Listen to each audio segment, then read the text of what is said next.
말씀의 제목은 마땅히 두려워할 자를 두려워하라 라는 제목의 말씀입니다. 네, 우리가 종종 미디어나 매체를 통해서 지난날의 잘못이 세상에 드러나고 또 사람들에게 문매를 맞는 그런 정치 인사나 사회 인사 혹은 종교 지도자들에 관한 이야기를 듣게 됩니다. 우리가 그런 이야기를 접할 때마다 마음이 불편하고 이제라도 밝혀져서 다행이다 싶기도 합니다. 그러면서 드는 생각은 참 세상에는 영원한 비밀은 없다라는 것입니다. 얼마 전 한 교회의 목회자가 오래전 성적으로 물의를 일으킨 사실이 드러나면서 뉴스에 오른 일이 있습니다. 그 내용을 자세히 읽지는 않았지만은 머릿 기사만 보고도 참 저의 마음을 불편하게 하였습니다. 이런 기사가 이번이 한두 번이 아니기 때문에 이제는 더 이상 교회라는 또 이름으로 그리고 목회자라는 이름으로는 이러한 불미스러운 뉴스가 나오지 않았으면 좋겠다. 교회가 주님의 영광을 가리는 일이나 세상에 손가락질 당하며 조롱받을 만한 그런 일이 다시는 일어나지 않으면 좋겠다 하는 그러한 간절한 마음이 들었습니다. 그러다가 과연 나는 주님 앞에 진실하게 살아가고 있는가? 내가 말씀대로 살아간다고 하면서 정작 신앙과 삶이 일치된 그러한 삶을 말씀에 온전히 순종하는 그런 삶을 살아가고 있는가 하는 반문을 하게 되었습니다. 남들 앞에서의 그러한 모습과 아무도 없을 때의 그런 나의 모습이 동일한가 하는 질문에 던져놓고 보니까요. 저 역시도 뉴스에 그렇게 나올 만한 죄악은 저지르지 않았다 할지라도 별반 다르지 않다는 생각을 해보게 됩니다. 남들의 시선이 닿지 않을 때 저도 함부로 말하고 또 행동하는 그러한 때가 종종 있기 때문에 그렇습니다. 네, 오늘 본문 말씀은 앞부분에서 바리새인들과 당시 유대 지도자들에게 여러 번 화가 있을 것이다 라고 선포하신 주님이 이제 제자들에게 들려주신 말씀입니다. 예수님은 누가복음 11장 37절에서 54절 말씀에서 바리새인과 또 유대 종교 지도자들을 연속적으로 화 있을진저라고 책망하시는데 그 이유를 보니까 그것은 그들이 외식하는 그러한 자들이었기 때문입니다.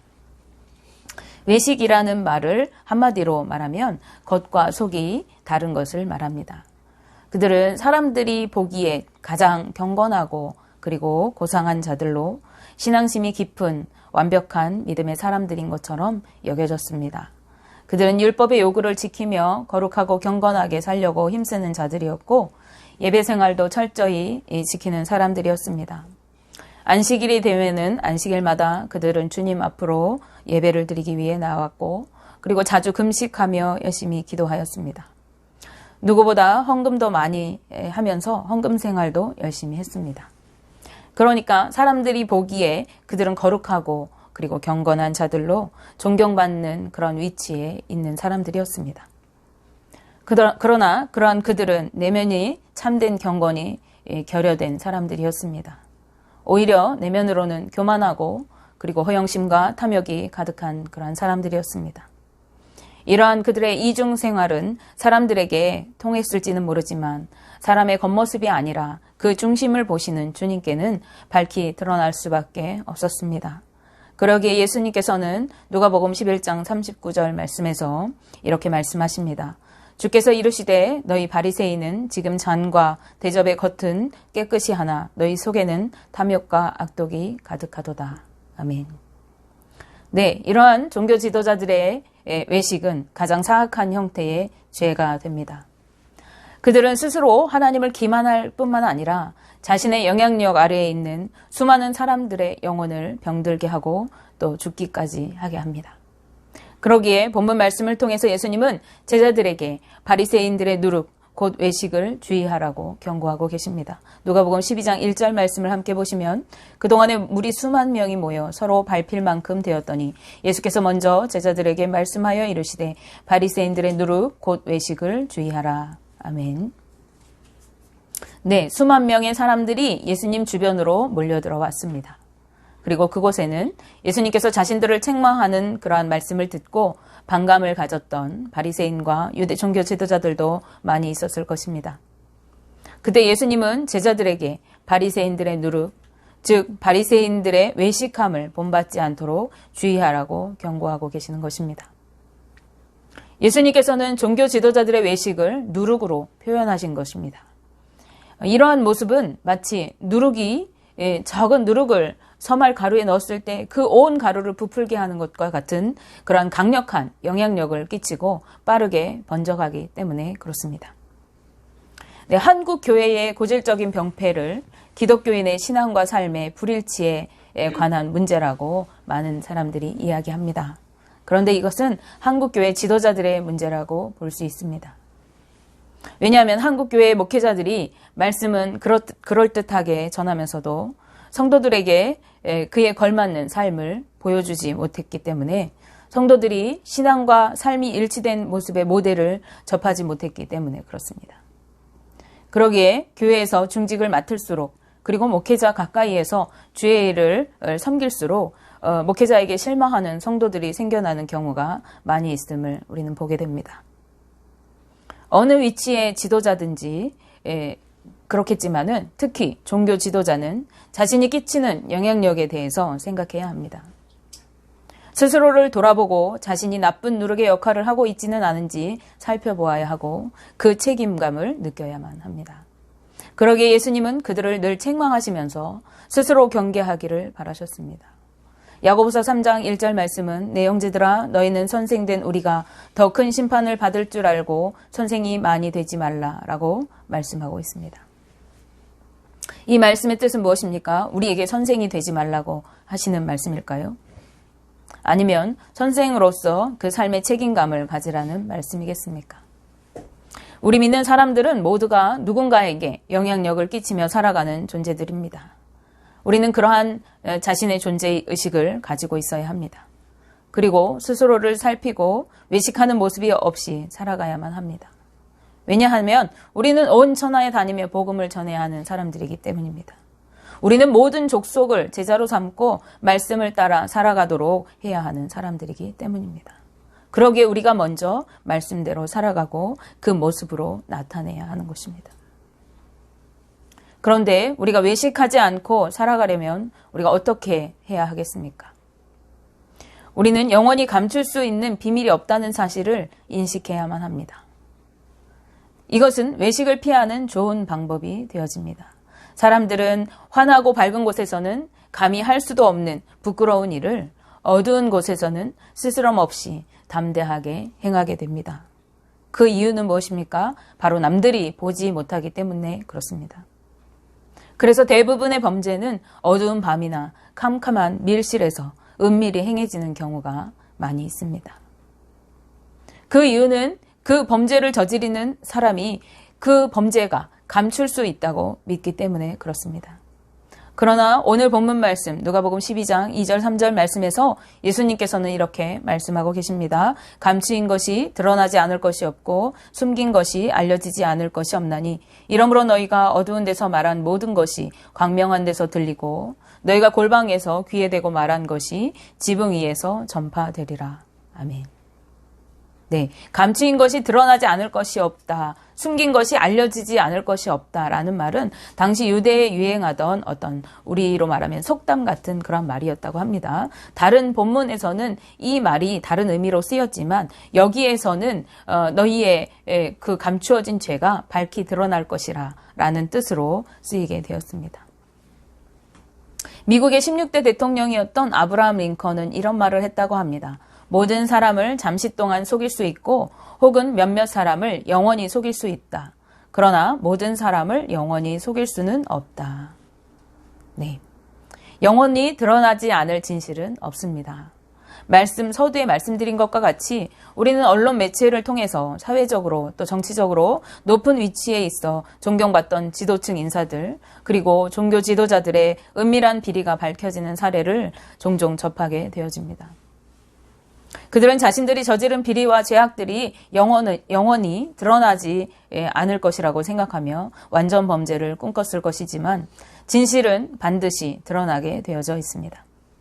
혹시라도 완전 범죄가 성공할 수 있을 수는 있다 해도 그들이 사람은 영원히 속일 수 있을지 모르지만 중심을 살피시는 하나님의 엄중한 심판 앞에 서야만 하는 것입니다.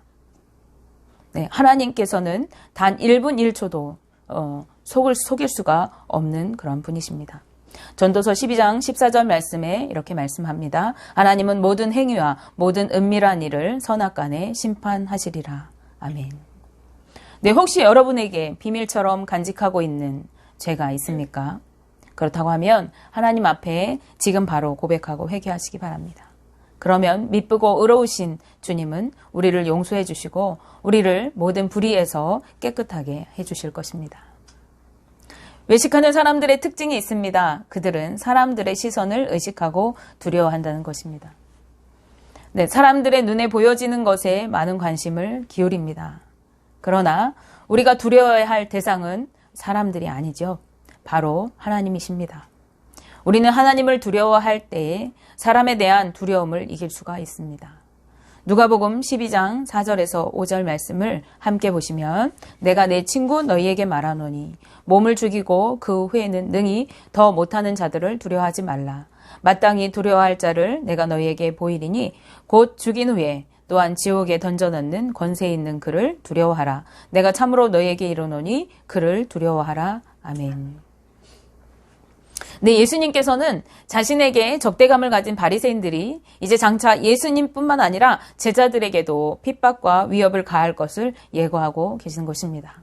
그러나 그러한 상황 가운데서도 제자들이 두려워해야만 할 대상은 자신들을 위협하고 박해하는 세상의 권력자들이 아닙니다.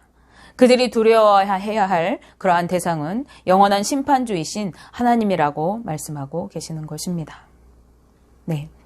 이제 너희들은 죽인 후에 어찌할 수 없는 이들을 두려워하지 말라라고 말씀하십니다. 이것은 그들이 가할 수 있는 그러한 핍박의 최후가 죽음이다라는 것까지, 그들은 사람을 죽게 할 수 있어, 거기까지는 핍박할 수 있어 라고 이야기하고 계시는 것이죠. 그러나 그 이후에 5절 말씀에 보시면은 죽은 이후에 능히 또한 지옥에 던져넣는 권세 있는 그를 두려워하라. 그 하나님을 두려워하라고 하십니다.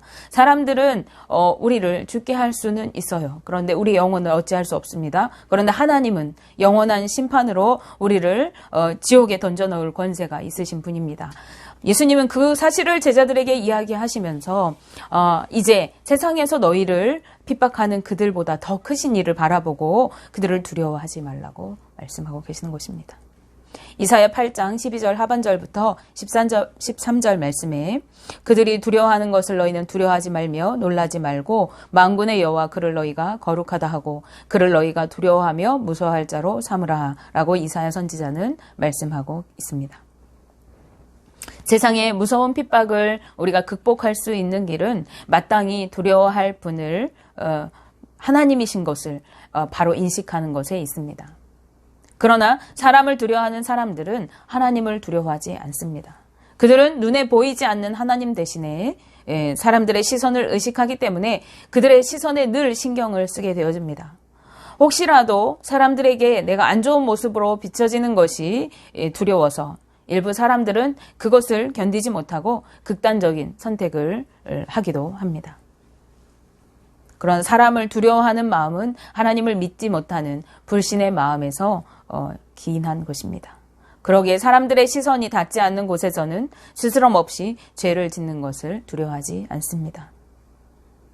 우리는 하나님을 온전히 믿을 때라야 그분을 두려워하게 되어집니다. 여러분은 하나님과 사람 중에서 누구를 더 두려워하고 계십니까? 눈에 보이는 사람들의 조롱과 핍박과 눈에 보이지 않지만 하나님의 엄중한 심판, 그 중에서 우리는 무엇을 더 크게 여기며 살아가고 있는 것입니까? 세상 사람들은 나를 핍박하고 죽이는 세상 권력자들을 두려워할 것입니다. 그러나 하나님을 믿는 하나님 나라의 백성인 우리들은 죽음 이후의 삶을 그 너머의 삶까지를 생각하기 때문에 영원한 심판주 되신 하나님을 더욱 두려워해야 하는 그러한 사람들입니다. 그럴 때라야 우리는 외식하는 삶이 아니라 신앙과 삶이 일치하는 그런 삶을 이루며 말씀에 순종하며 말씀을 따라서 살아가게 될 것입니다. 그러한 삶이 날마다 하나님 앞에서 살아가는 코람데오의 삶을 사는 것입니다. 원하기는 저와 우리 동선교회 모든 성도들의 삶이 하나님 앞에 온전히 서 있고 말씀과 삶이 온전히 일치를 이루어서 코람데오의 삶을 이루어 살아가고 그리고 하나님의 영원한 축복을 누리는 그러한 삶이 되시기를 주님의 이름으로 기도하며 축복합니다. 기도하겠습니다.